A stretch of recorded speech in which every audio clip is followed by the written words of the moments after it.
बिस्मिल्लाहिर्रहमानिर्रहीम। अल्लाहुम्मा सल्लि अला मुहम्मद व आलि मुहम्मद व अज्जिल फरजहु।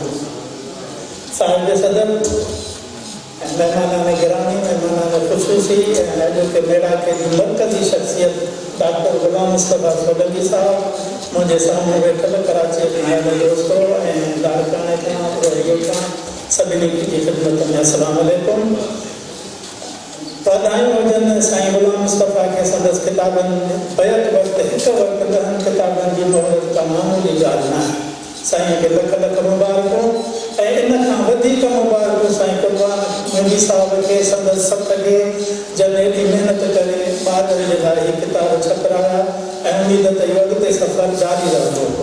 ॻाल्हियूं मुहतरमा मैडम महताब अकबर राशिदी असांजे तालीमी माहौल सियासत जे हवाले सां जेका नोहाफ़ानी करे वई आहे ऐं उनखां पोइ ॻाल्हाइण जी गुंजाइश न रही आहे। दिलि त रोअण ते बेचारियो, सच पुछो त एॾो कुझु असांजे ख़्यालनि खे महमीज़ करे वई आहे। पर शुक्र कयो जो अमजद शाह जे ऐं नसीर मिर्ज़ा साहिब जी ख़ुशबूदार गुफ़्तगू ॿुधी थोरो माहौल बहितर थियो। अल्हम्दुलिल्लाह इहा बि शुक्र थियो जो मुंहिंजे आॾो हिकु माण्हू वेठो हुओ चवां ज़ाहिर वाह जो तूं मार्फत वारो न हुयो को मूंखे ॿुधे थो रुचे आहे मार्फत त पूरी सारी आहे। तव्हां जिद चइजो त माइक खणा अल्हम्दुलिल्लाह ईअं बि न आहे। चङा सां वेठा आहियो ॾिसूं मयार खे ॾिसूं था, मिक़दार खे नथा ॾिसूं। ऐं ॿी मूंसां ज़्यादती इहा थी आहे त अमजद शाह जेके मूंखे शहर ज़हन में हुयासीं सभु पढ़ी गुलाम मुस्तफ़ा सोलंकी साहिब खे जेकॾहिं मुख़्तसिर लफ़्ज़नि में खणी बयानु कजे त टे लफ़्ज़ मुंहिंजे ज़हन में अचनि था: महिनत, मुहबत ऐं महिमान नवाज़ी। इहो आहे गुलाम मुस्तफ़ा सोलंकी। संदसि दफ़्तर, दिलि ऐं दहलीज़ हर वक़्तु दोस्तनि जे लाइ खुलियल ई खुलियल रहंदा। मुंहिंजी साणसि जीअं ई टीवीअ ते पहुता मुंहिंजी साण मुलाक़ात थी ऐं सभिनी प्रोड्यूसरनि सां वास्तो पियो। असां ईअं सम्झो त साईं बि हिकिड़ो प्रोड्यूसर आहे, मुशाहिदो रिकॉर्ड थी वियो। नसीर मिर्ज़ा साहिबु आयो महिमान जे मेज़बान जे हिस्से में ठहियो, पर ईअं न थियो। महसूस ईअं थियो त वो आहे बस में इतना तो मीर ने देखा फिर उसके बाद चरागों में रोशनी न रही।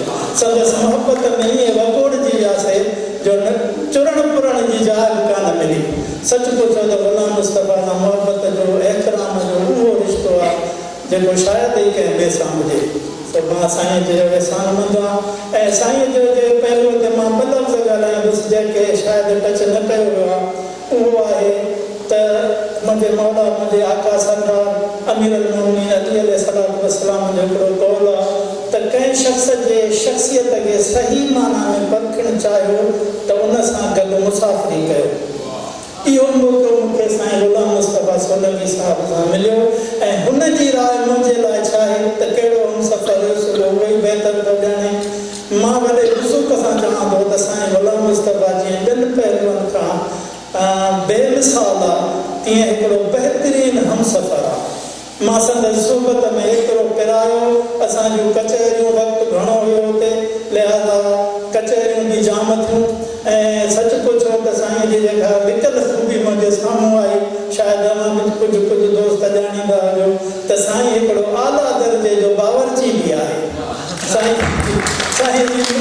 साईं दाल वाङण दाल पंहिंजो भिंडी बि ठाहींदो हुयो का डॉक्यूमेंट थी थो वेठो प्रोड्यूस एतिरी लज़ीज़ माशाअल्लाह। साईं ईअं ई खणी अर्ज़ु कजे साईं गुलाम मुस्तफ़ा जी शख़्सियत हालिया जे लफ़्ज़नि में त हम जिस पे मर रहे हैं वो है बात ही कुछ और, आलम में तुझसे लाख सही तू मगर कहाँ। आख़िर में वक़्तु मुख़्तसर आहे। पंहिंजो ई हिकिड़ो जवानीअ जो शेर यादि थो अचे। उन वक़्तु कंहिं ॿिए लाइ लिखियो हूंदो, हाणे मां साईं खे दौर पिया त जंहिं घड़ी मूं ॾे मुर्की ॾिठी तंहिं घड़ी, जंहिं घड़ी मूं ॾे मुर्की ॾिठी तंहिं घड़ी तुंहिंजे नाले कई मूं सॼी ज़िंदगी।